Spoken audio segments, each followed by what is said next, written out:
Hello, my name is Ed Frawley. Today we're going to talk about how using food rewards can affect motivation while training your dog. Outside of normal feeding, there are two applications for using food with dogs. Food can be used as a reward or a motivator during your training, or food can be used in toys to pass time while the dog is alone. Every dog, no matter the age, the breed, the sex, the size, responds to two basic motivators. That is the pursuit of pleasure and the avoidance of displeasure. When food and treats are used properly, they'll become a powerful tool to motivate your dog during training or to occupy your dog's time when you're gone and he's alone. Many people don't give a lot of thought to the kind of treats that they use. They underestimate how important it is to vary the treats used in different applications. I must confess that I fell into this category many years ago. I started taking dog training seriously back in the dark ages of the 1960s when people like William Kohler or Winifred Strickland were considered experts in the field. Using food to train back then was almost unheard of. The argument was, well, if you train with food, at some point in time, you're going to have to stop, and what are you going to do then? Because you may not have food on you. Well, dog training has come light years from where it was back in the 60s, and that question has been answered. Kohler and Strickland have become the Model T Ford of the training industry. It's kind of like they got you around, but it wasn't very pretty. We've learned that when it's done properly, motivating a dog with food creates a dog that enjoys training, wants to take part in the learning process, and a dog that becomes a problem solver. Using treats in your work also improves the bond between the dog and the handler. When a handler embraces the fact that he's going to use food in training, he must learn how to do this correctly, and marker training or clicker training is hands down the best way. I've written articles on my website about marker training, and it's on my DVDs. It was marker work that opened our eyes to the fact that different dog treats can produce different results in our training. I'm going to talk a little bit more about that later, so just as importantly as learning when and how to use food treats is learning what kind of food treats to use according to the criteria of what you're trying to train at the moment. Back in the early 1980s, my DVDs showed how to cut up small pieces of hot dogs and use them as treats during obedience training. And there's nothing wrong with doing that today. But in the past 25 years, we have seen a huge improvement in the number and the quality of dog treats that are available. Feeding dogs an all-natural diet has become popular because people like myself recognize the fact that most commercial dog food is crap. This was dramatically demonstrated with the recent pet food recall that killed thousands of dogs. In fact, over the last 6 or 7 years, the popularity of feeding an all-natural diet has fueled an explosion of all-natural dog treats. 15 years ago, the only thing that was really available were those little multicolored dog biscuits that you can still buy today at Walmart or Kmart or the pet food warehouses. My dogs, having been fed a raw natural diet their entire life, won't even touch these things for good reason. God only knows what they're made of. But I won't go into that now. The good news is today we have a number of different options of all natural dog treats. And you do need options for a number of reasons. For one thing, the treats that my dogs love may not be the treats that your dogs love. All treats carry a different motivational value for your dog. It's your job to constantly think about your dog's reaction when you use a specific food treat. Learn to read your dog's reaction to them. Some treats have so high of a value they cause a dog to stop thinking. Some dogs can't focus when they know you have a high-value treat in your hand. These high-value treats cannot be used as motivators on complex tasks that require a dog to think a lot because the dogs are so focused in on the treats. New trainers would think that the more difficult the task, the better the treat should be, and that's not the case. A difficult task requires a dog to focus on what he's doing and not focus on the food reward that's in your hand. So my point here is that some exercises do require lower value treats. Trainers need to be aware of these exercises and then be prepared to use the treat with the correct value for the work that you're doing at that moment in time. I will reward my dog for coming to me on a walk with a mid-level treat. In that circumstance, I don't mind if the treat is crunchy and it takes him a few chews to get it down his throat. It doesn't matter if it takes up a couple seconds, like liver biscotti is an excellent choice there. On the other hand, during marker training, I want my treats to be very easy to swallow. I want them to be gone almost instantly as soon as the dog gets them in his mouth. The softer treats, like Simon and Huey's soft training treats, are perfect for this because I don't want a dog to take time to chew a treat up, and that slows down the flow of the training.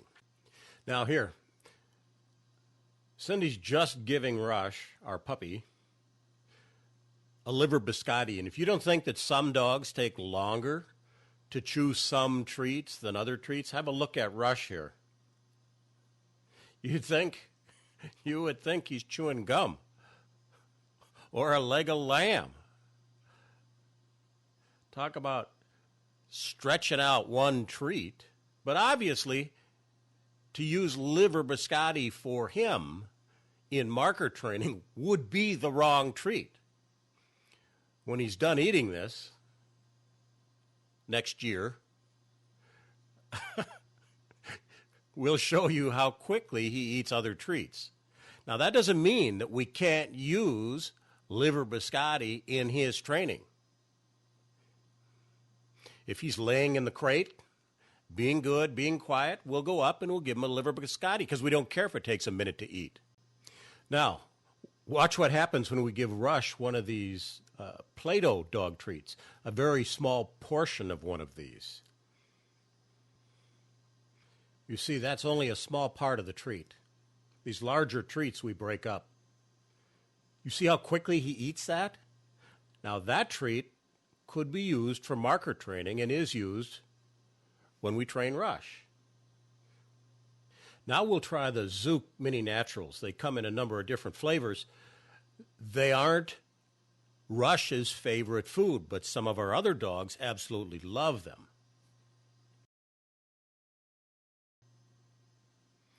Now, here's what they look like. They're little small chunks, and they're soft. Talk more about them later, but you can see that Rush likes to smell them. He wants to get to these treats.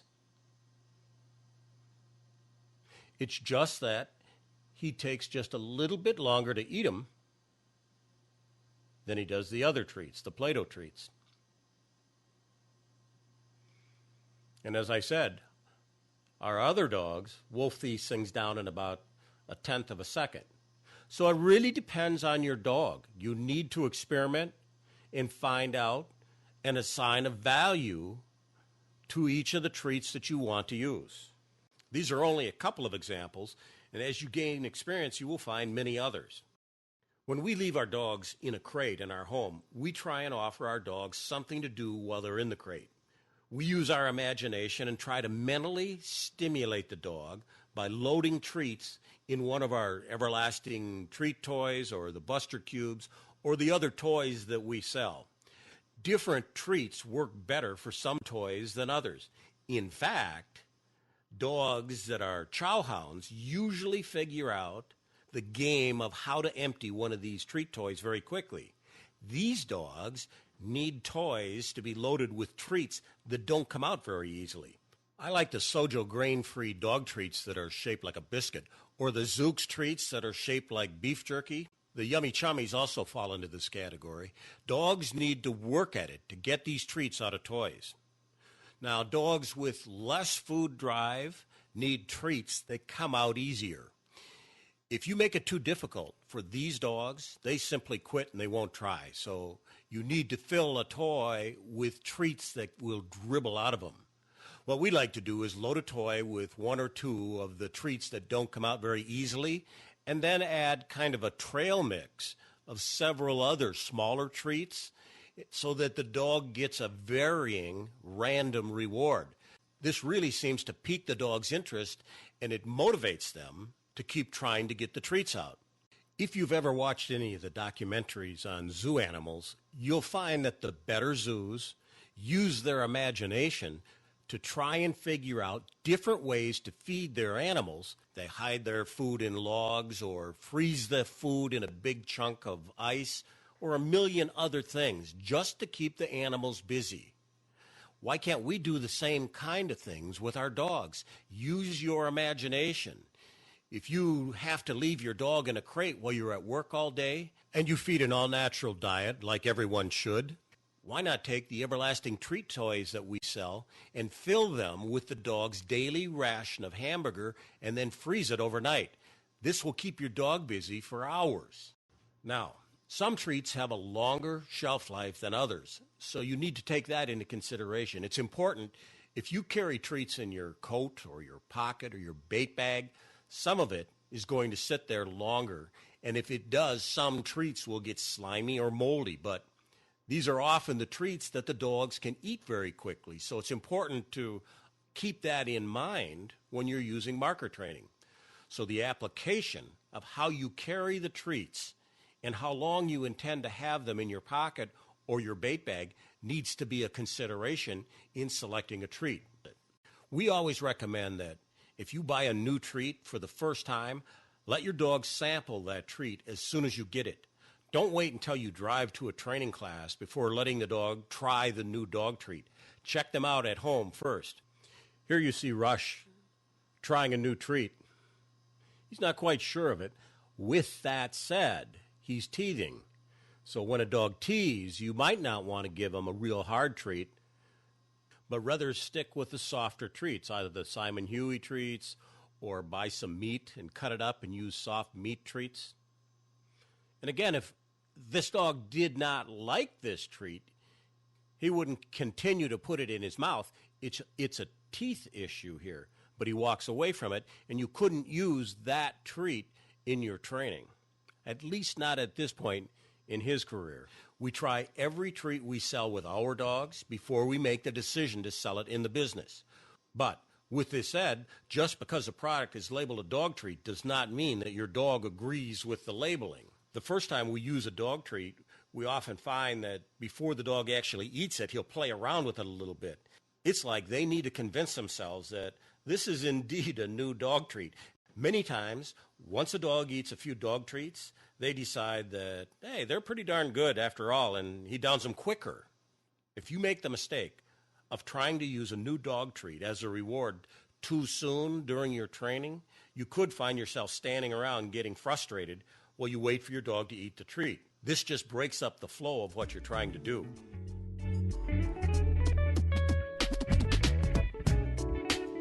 Now I want to talk a little bit about our criteria in selecting a dog treat. We are always looking for new healthy treats to use in our training. When it comes to food rewards, variety is the spice of life. Changing the food reward keeps our dogs interested, and they become more motivated to get a new and different tasty treat. So when we hear of a new treat, the first thing we do is review the ingredients. We are very particular in what we allow our dogs to eat for their main diet. We're not as critical when it comes to our dog treats. We will occasionally allow them a bit of doggy junk food in the treats because it's not like it's a huge part of their diet. So if ingredients look okay to us, then we'll buy some and we'll use them in our training. If our 5 or 6 dogs don't like these treats, we don't sell them.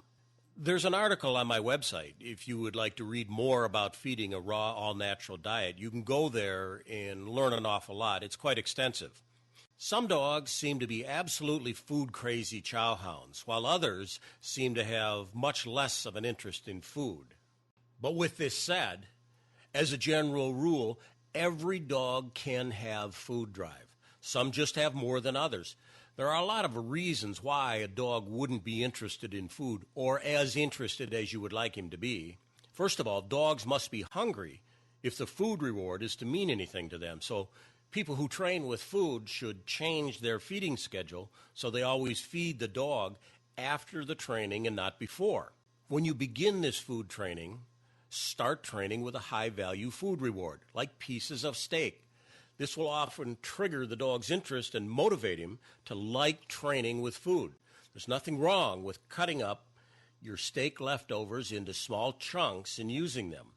Once the dog has learned that food rewards are part of his training, you can then change to various all-natural treats that fit your training methods and needs. Some low food drive dogs are simply too fat, not an uncommon problem with dog owners who love their dogs. For these overweight dogs, cutting back on their daily food rations is always a good idea. Dogs should never be free-fed. They should always be kept thin, and by thin I mean there should be a definition between their rib cage and their loins. And the bottom line is that a thin dog is a healthier dog that lives longer. If you have a dog that's not fat but still doesn't have a high food drive, letting that dog not get fed for the whole day is going to make that dog hungry. As a general rule, one would not want to go more than 2 days, though, without feeding. In studies with rats, there's a diminishing return on a rat's motivation and ability to learn after he's gone 3 days without eating. Don't get in the habit of feeding the dog right after you train either. Wait for 2 or 3 hours. Some lazy dogs will pick up on the fact that right after training, they always get their nice big bowl of food. These dogs won't try as hard for a food reward because they know that one way or another, they're going to get fed real soon. It seems that this phenomena goes away if there's more than an hour break between training and feeding. So randomly increase and decrease the feeding times after you work your dog, but always make it longer than an hour. Dogs that aren't fat and don't have a lot of food drive may need to learn that all the food that they get comes from your hand. As I mentioned, we feed an all-natural diet. I have a young male that did not have a ton of food drive in the beginning, so I changed his diet to all hamburger. I let him go without eating for a whole day. Then, for the next 4 or 5 days, the only food that he got was the hamburger that came from my hand during marker training. Now remember, when you fast a dog for a day and then bring out the hamburger, the meat is going to become a pretty high-value treat for the dog. So you're going to see a dog that's a little more hectic than normal, and that's okay. Our goal here is more to teach the dog to appreciate the value of food treats than it is to train a complicated task. So we only ask the dog to do very simple things that he already knows, like a hand touch or a sit or a down. During this initial work, if he zoned out and did not pay attention to me, I simply took him by the collar, without saying a word, without any corrections. I put him in his dog crate, and I walked away for 3 or 4 minutes. Then I came back.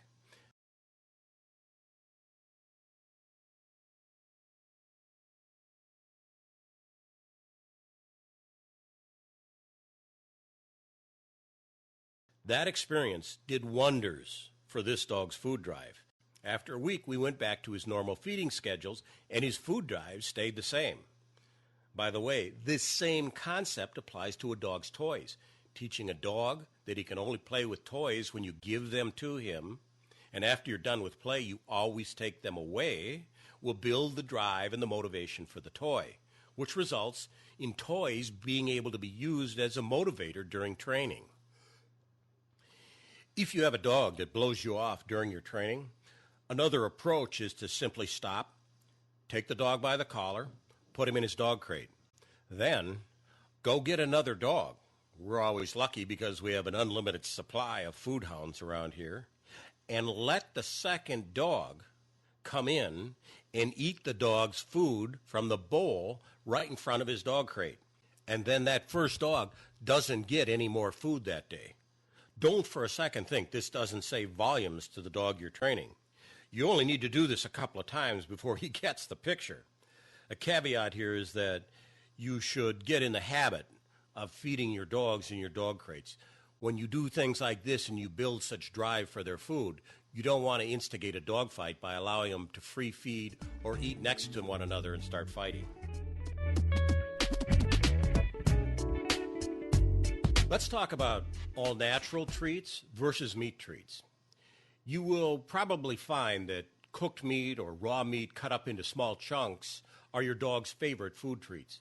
Using them in training is great, but you may also get to the point where having to cut up meat every day is more than you care to deal with. This is where all natural treats come into play. What we have found our dogs like is when we make a trail mix of dog treats. We will put cut up pieces of meat and pieces of string cheese and several different kinds of all natural treats in a plastic tub in our fridge. We then fill our bait bags from that tub. Then when we go out to train, we randomly select a treat from our bait bag that has this trail mix. The variety of this random selection builds interest in our dogs because they never know what the next treat is going to be. I need to talk a little bit about the size of treats to use. This is important. Have you ever watched a dog eat a piece of steak? Unless the piece of meat is so huge it's forced to chew it up, most dogs virtually swallow the meat. I find myself thinking, hey, dummy, why didn't you chew on that a little bit more? It'd make it last a lot longer. But the fact is, in dogs, they derive pleasure from the physical act of eating.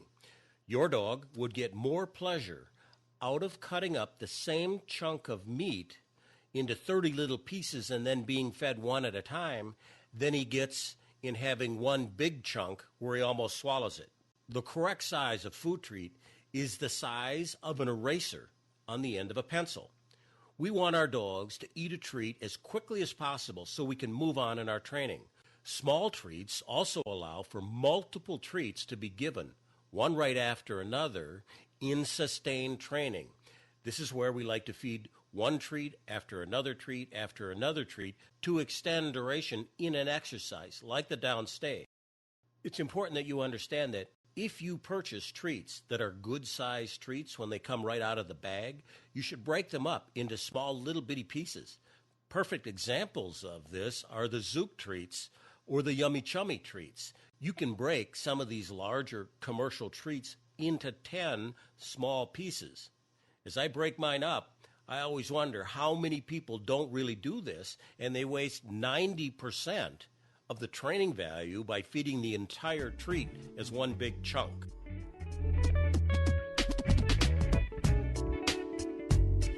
By varying the amount and the placement of a reward, you will affect the drive of the dog. Some treats allow trainers to jackpot their treats. This is where you will occasionally reward the dog with a number of treats all at one time, hence the name Jackpot. This can be a real motivator for a dog who really does something good. It's on the same principle as winning a jackpot in the slot machines. If you are familiar with marker training, you know that the placement of where you give the food reward is a very important part of the learning process. By this I mean, if you're training the dog to do a hand touch, the reward is always placed on the hand that your dog touches with his nose. When trainers have a lower drive dog, simply making the dog move to get his reward will often increase motivation. Making it jump up a little will increase the drive. So on these dogs, the ones that are a little lower in drive, just don't stick the food in their mouth. Make them move for it. Movement will increase drive. I'd like to take a minute here, though, and talk about how timing of the food reward can affect performance. This will not apply to pet owners, but rather to people who intend to compete in various dog sports. By timing, I don't mean the concept of how a mark or a click for a behavior in marker training needs to come within 1.5 seconds of the actual behavior. Rather, I want to pass on an interesting concept that is seen on studies with training rats. If a rat is trained to run through a maze and it's rewarded halfway through the maze every time with a food reward, and then that food reward is withheld, the rat will run the last half of the maze quicker than he normally did when he was rewarded halfway through. Now, how does this relate to your dog training? That's something you're going to have to think about.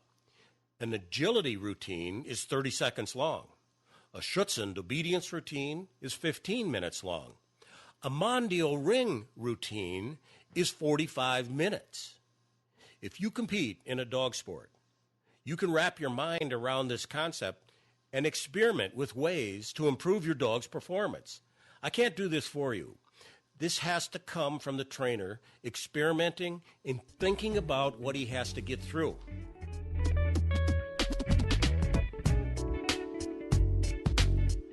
I want to talk about how you can use food to improve your dog's prey drive. Now, prey drive is the drive to chase and tug. Trainers can use a dog's prey drive as a reward in training. Some dogs are born with a great deal of prey drive.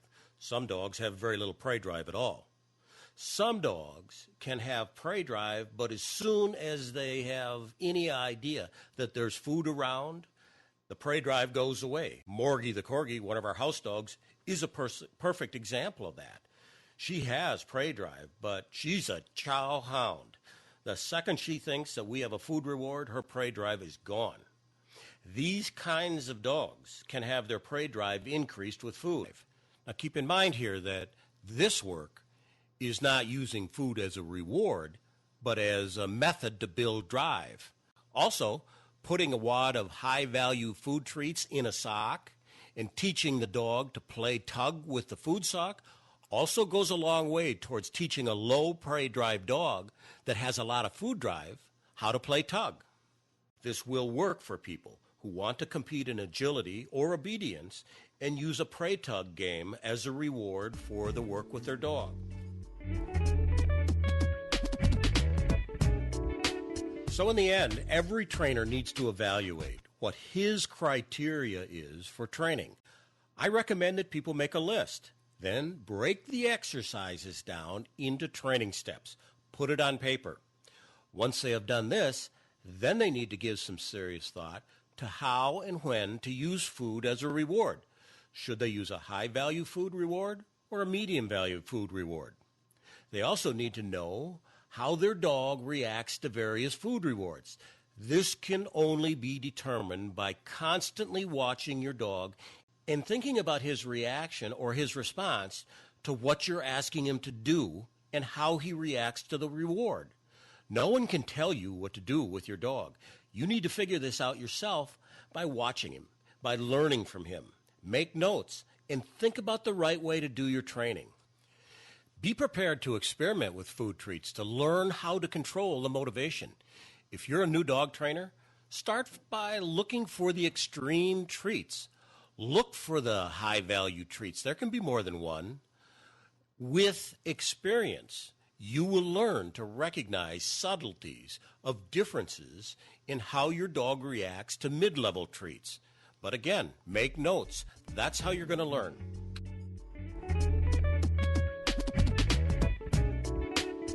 In closing, I would recommend that you visit our video podcasts on iTunes or watch the streaming video on our website. I always post the audio podcast before the video podcast, so if it's not there right away, check back later. If you go to my website, I'm constantly adding little video clips that you can get a better idea of what the products are like that we sell. And a perfect example of this will be with our treats section. After listening to this podcast, it will mean something to you when you see the size of the treat, when you see how many smaller sections a larger treat can be broken into, and it will mean something to you when you see how hard or how soft a treat is, because dogs can eat the softer treats quicker, and that's good during certain training. We're in the process of setting up a box combination of treats where you can save a little money by buying a box set. You will also be able to learn what treats work best for your training and for your dogs, which ones they like. So again, thanks for listening. If you're new to my podcast, remember that Learberg.com is the largest dog training website on the internet. It's well over 10,000 pages, and it has one of the most active dog training forums on the web. Our web discussion forum has over 150,000 searchable posts in its archives. Have a good day. Thank you.